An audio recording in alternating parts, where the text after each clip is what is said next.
নতুন করে উত্তেজনা তৈরি হয়েছে সিও দফতরের সামনে, যেখানে তৃণমূলপন্থী বিএলওরা বিক্ষোভ দেখাচ্ছেন। মূলত তাদের অভিযোগ হচ্ছে এনুমারেশন পর্ব মিটে যাওয়ার পরেও বিএলও অ্যাপে নতুন অপশন যোগ করা হয়েছে, নতুন করে তাদের রিভেরিফাই করতে বলা হয়েছে, কোনো বাড়তি সময় দেওয়া হচ্ছে না। ছবিটা একবার দেখুন। সংবিধানকে হাতিয়ার করে সংবিধানের হত্যা, এটা আমরা মানছি না, মানবো না। আসাম কে হয় যে আসামের জন্য সময় বাড়ানো হলো? বাংলা কেন পাবে না? আসাম যদি করিডোর হিসেবে ইউজ হতে পারে রোহিঙ্গাদের, তাহলে বাংলাকে কেন কলুষিত করা হচ্ছে? আসাম সব থেকে কাছে মায়ানমারের, রোহিঙ্গাদের করিডোর হিসেবে যদি ব্যবহার করা হয় তাহলে সেটা আসামকে করা হতে পারে, বাংলা নয়।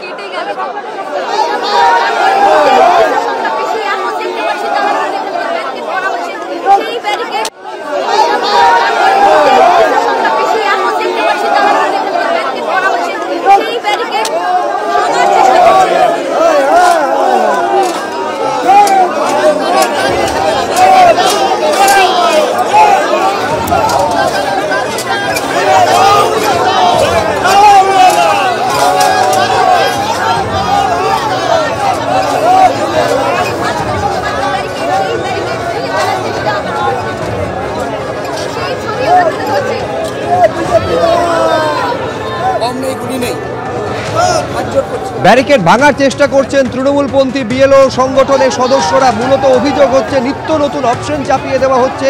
জাতীয় নির্বাচন কমিশনের তরফে এনুমারেশন পর্ব মিটে যাওয়ার পরেও নতুন নির্দেশিকা জারি করা হয়েছে। গতকাল আপনারা জানেন যে 6টি রাজ্য এবং কেন্দ্রশাসিত অঞ্চলের সময়সীমা এসআইআর এর জন্য বাড়ানো হয়েছে। বাংলার জন্য কেন সেই সুযোগ দেওয়া হলো না? বঞ্চনা করা হচ্ছে উদ্দেশ্য প্রণোদিতভাবে বাংলা, পশ্চিমবঙ্গকে, এই অভিযোগ তারা করছেন। আর সেই প্রতিবাদে তারা বিক্ষোভ দেখাচ্ছেন। ব্যারিকেড দিয়ে ঘিরে দিয়েছে পুলিশ, কিন্তু সেই ব্যারিকেড ভেঙে ফেলার চেষ্টা করছেন এই তৃণমূলপন্থী বিএলওদের সংগঠনের সদস্যরা। এক পাশে হচ্ছে তৃণমূলপন্থী বিএলওরা, অন্যদিকে রয়েছে পুলিশ।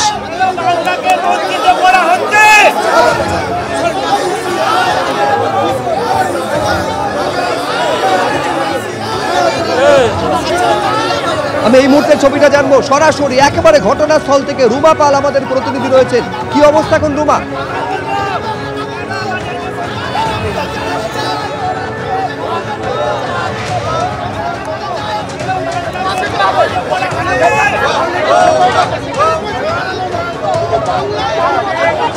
যোগাযোগ বিচ্ছিন্ন হয়ে গেছে। আমি আরেকবার যোগাযোগ করার চেষ্টা করছি, কিন্তু বুঝতে পারছেন যে পরিস্থিতি রীতিমতন উত্তেজনার পরিস্থিতি তৈরি হয়েছে। তার কারণ মূলত তারা অভিযোগ করছেন জাতীয় নির্বাচন কমিশনের বিরুদ্ধে।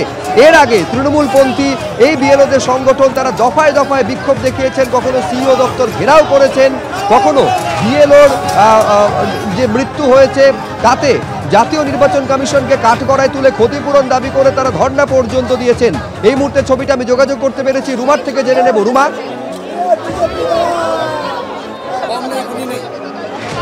দেখো বলে রাখি, এখনো কিন্তু অবস্থান বিক্ষোভ চলছে। সেই ছবিটাই একবার দেখিয়ে দিচ্ছি।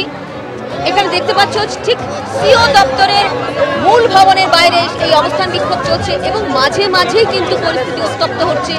কারণ বিএলও অবরোধ কমিটির সদস্যরা ব্যারিকেড ভাঙার চেষ্টা করছিলেন এবং পুলিশও সেই ব্যারিকেড যাতে না ভাঙা হয় তারকে নিরস্ত করার চেষ্টা করছিল। মাঝে মাঝে কিন্তু পরিস্থিতি উত্তপ্ত হচ্ছে এবং এই পরিস্থিতি উত্তপ্ত হওয়ার কারণটা কি? এখানে অনেক বিএলও রয়েছে, আমি তাদেরকে জিজ্ঞেস করে নেব কি কারণে কিন্তু আবার আপনাদের সিও দপ্তর অভিযান করতে?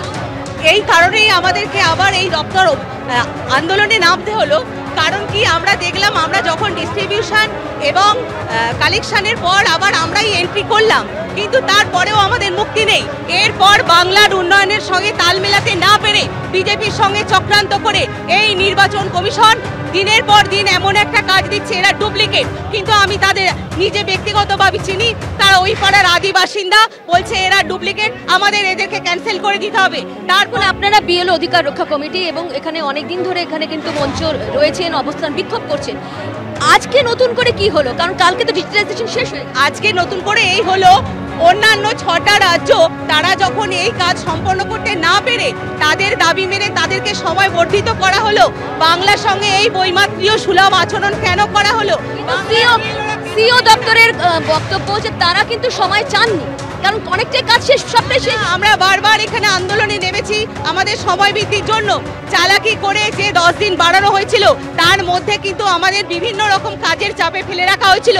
বিশেষ করে যে কাজটা দেওয়া হয়েছিল সেটারই বিরুদ্ধে আজকে আমরা আন্দোলনে নাম। এবার নতুন করে কি অপশন, যেই অপশনের কথা আপনারা সকলেই বলছেন, সেটা হচ্ছে গতকাল আমরা যে পেয়েছিলাম, হঠাৎ সকালবেলা আমরা ফোন খুলে দেখলাম যে প্রায় 300 নাম এসছে। সামান্য অসঙ্গতি, ধরুন কারোর নাম রয়েছে নিশিক, তো সে NISIT লিখবে, আবার কেউ NISHIT লিখবে। এই এইচটা মিসিং কেন? এই এইচটা মিসিং কেন? তার জন্য তার ডকুমেন্ট কালকের মধ্যেই দেখুন 2002 সালে তো নাম ভুল এসেছে অনেকের, সেটাই কিন্তু ফিল আপ করতে হচ্ছে এবার। তাহলে এটাই হচ্ছে চক্রান্ত। এই চক্রান্তের বিরুদ্ধেই আমরা নেমেছি, কারণ কি একদিনের মধ্যে 300 জনের ডকুমেন্টস, আমরা বলেছি আবার রাত্রি 11:59 মধ্যে, মানে 12টা বাজার আগে এদের ডকুমেন্টস আপনাদেরকে কালেকশন করে দিয়ে দিতে হবে। এখানে গাইডলাইনের অভাব। প্রথম দিন আমাদের ট্রেনিং এ বলা হয়েছিল যে কোনো রকম ডকুমেন্টস আপনারা চাইবেন না।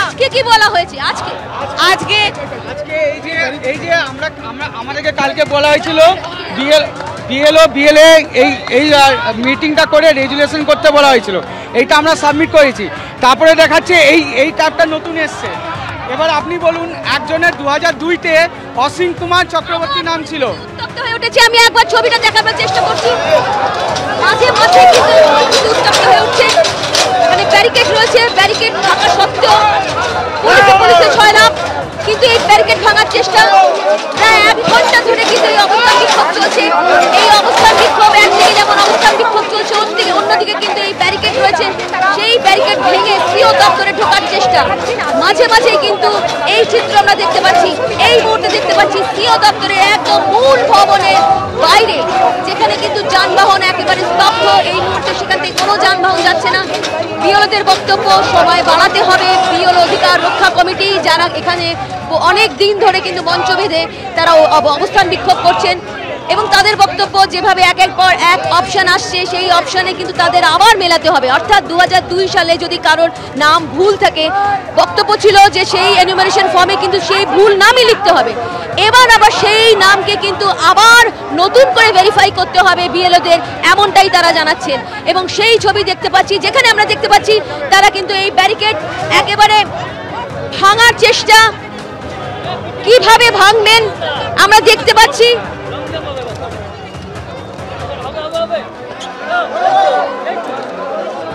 পুলিশ রয়েছে একদিকে, অন্যদিকে রয়েছে ব্যারিকেড এবং সদস্যরা।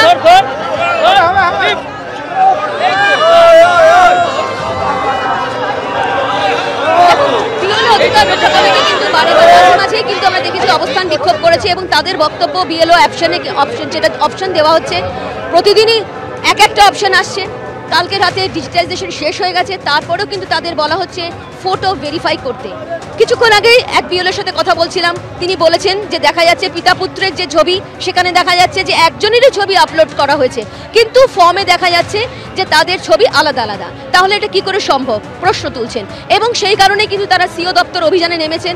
সিও দপ্তরে অভিযানে নেমে এই কারণেই তারা প্রশ্ন তুলছেন যে এই বিএলও অপশন কিন্তু বারবার পাল্টানো হচ্ছে কেন।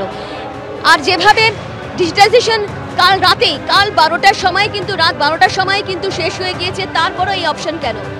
একাধিক প্রশ্ন রয়েছে বিএলওদের। এছাড়াও যে সমস্ত বিএলওরা ইতিমধ্যেই মারা গেছেন তাদের ক্ষতিপূরণের দাবি জানাচ্ছেন, তার সঙ্গে সঙ্গে যারা গুরুতরভাবে অসুস্থ রয়েছেন তাদের ক্ষতিপূরণের দাবি জানাচ্ছেন। এবং দেখতে পাচ্ছি এখনো কিন্তু অবস্থান বিক্ষোভ চলছে একেবারে এই দাবিগুলোকে সামনে রেখে, এবং গতকাল যে অপশন দেওয়া হয়েছে সেই অপশনের প্রতিবাদে তারা এই বিক্ষোভ দেখাচ্ছেন। এখন এই অপশনটা কি, যেখানে বলা হচ্ছে সিমিলার ফটো ইলেক্টর ভেরিফিকেশন, এই একটা নতুন অপশন বিএলও অ্যাপে যোগ করা হয়েছে, 11তম সংযোজন, যেটা নিয়ে বিক্ষোভ দেখাচ্ছেন বিএলওদের একাংশ। এই বিক্ষোভের ছবি দিকে দিকে দেখা যাচ্ছে, যেখানে বলা হয়েছে নতুন নির্দেশিকায় জাতীয় নির্বাচন কমিশন জানিয়েছে যে একই ছবি যদি একাধিক ভোটারের ক্ষেত্রে ব্যবহার হয় তাহলে সেটা ভেরিফাই করতে হবে বিএলওদের, এবং ভেরিফাই করার পর পরীক্ষা করে সেই রিপোর্ট বিএলও অবিলম্বে পাঠাবেন নির্বাচন কমিশনকে। একই ছবি যদি একাধিক ভোটারের ক্ষেত্রে ব্যবহার হয় সেক্ষেত্রে, গতকাল আপনারা জানেন যে এনুমারেশন ফর্ম জমা দেওয়া শেষ হয়েছে, তারপরে বিএলও অ্যাপে এই নতুন অপশন দেওয়াতে দিকে দিকে বিএলওদের একাংশ তারা বিক্ষোভ দেখাচ্ছেন। কলকাতায় তৃণমূলপন্থী বিএলওরা সিও দপ্তরের সামনে তারা বিক্ষোভ দেখাচ্ছেন। এবং এটা আপনাদের জানাচ্ছিলাম, এইটা শুধু কলকাতার নয়, রাজ্য জুড়ে বিভিন্ন জায়গায় দেখা যাচ্ছে। 4 জায়গার ছবি আপনাদের সামনে তুলে ধরেছি, আসানসোলের সালানপুর, বীরভূমের সিউড়ি, দুবরাজপুর এবং রামপুরহাট। অমানসিক কাজের চাপের মধ্যে তাদের এনুমারেশন পর্ব শেষ করতে হয়েছে। সেই পর্ব মেটার পরে নতুন নির্দেশিকা জারি করেছে নির্বাচন কমিশন, নতুন অপশন দেওয়া হয়েছে বিএলও অ্যাপে। তারই প্রতিবাদে বিডিও অফিসের সামনে রাজ্য জুড়ে বিভিন্ন জায়গায় বিএলওদের একাংশ তারা বিক্ষোভ দেখাচ্ছেন, ধর্ণা দিচ্ছেন। এবিপি আনন্দ, এগিয়ে থাকে, এগিয়ে রাখে।